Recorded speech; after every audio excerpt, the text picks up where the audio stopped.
Parehong hindi dadalo sa pagdinig ng Kamara tungkol sa drug war sina dating Pangulong Rodrigo Duterte at Senator Bato de la Rosa.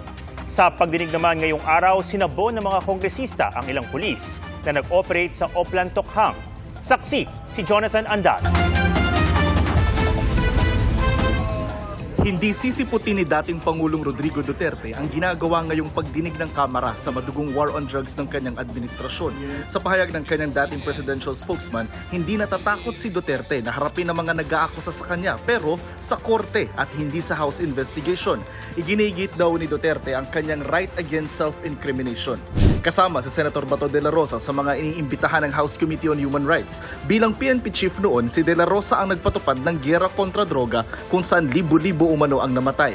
Pero ayon sa senador, hindi raw siya dadalo alinsunod sa payo ng Senate President Chis Escudero. Gusto ko sanang pumunta pero I don't want to become the president of violating the interparliamentary courtesy.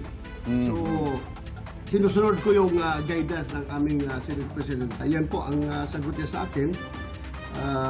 Hindi ka dapat pumunta doon on the grounds of interparliamentary or interchamber courtesy. Pero sa isang pahayag, sinabihan ni Escudero na sinabihan daw niya si De La Rosa na susuportahan niya anuman ang maging desisyon nito. Pero si De La Rosa raw ang ayaw pumunta sa pagdinig. Susulat kay Escudero ang chairman ng Komite ng Human Rights sa Kamara na si Congressman Benny Abante para sabihin kailangan dumalo ni Senador De La Rosa sa hearing ng EJK sa Kamara. Sabi ni Abante, walang dapat ikatakot si Bato dahil igagalang siya sa pagdinig. Hindi naman daw siya iimbestigahan bilang senador kundi bilang dating hepe ng PNP. We are not actually pointing an accusing finger on him. Hindi yun eh. There are some things na kinakailangan lang marinig niya ang mga biktima. And there are things na he must clear himself. Hindi rin dumating sa pagdinig sina dating Solicitor General Jose Calida at ang mga dating hepe ng NBI, PNP at PNP-IAS. Kanina pinagalitan ng chairman ng House Committee on Human Rights ang mga pulis na kumukuha ng litrato ng mga kaanak ng EJK victims. I am prohibiting any police officer to take pictures of these victims. Respect this committee. I do not want anyone to take pictures of anybody if you are not member of the media. Nasabon din ang mga pulis na nag-operate noon sa mga drug suspects sa Payatas, Quezon City kung saan 3 ang namatay dahil hindi raw alam ang protocol ng Oplan Tokhang na kanilang ipinatupad. Ano po ba ang protocol na gagawin sa Oplan o Project Tokhang, which is differentiated from Oplan Double Barrel? Nung time po kasi na yun, sumusunod lang kami sa mga utos ng mga nakakataas, sir.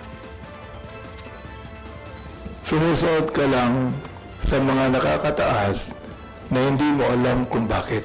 Nagkamali lang po ng pagkakasalita po si Agaraw. Pero alam niya po yan. Dahil ito po, matinong tao po ito. Lumabas din sa pagdinig na wala ni isang pulis ang sinampahan ng PNP ng kasong kriminal sa mahigit 6,000 drug suspect na napatay sa mga police operation sa drug war. Sabi ng PNP sa NBI daw kasi lumalapit ang mga kaanak ng mga namatay dahil walang tiwala sa mga pulis ang mga ito. Humarap din sa komite ang mga kaanak ng mga biktima ng EJK na ang ilan ay lalapit daw sa ICC o International Criminal Court para mapanagot ang mga pulis na pumatay umano sa kanilang kaanak. Para sa GMA Integrated News, Jonathan Andal ang inyong saksi. Mga kapuso, sama-sama tayong maging saksi. Mag-subscribe sa GMA Integrated News sa YouTube at para sa mga kapuso abroad, samahan niyo kami sa GMA Pinoy TV at sa www.gmanews.tv.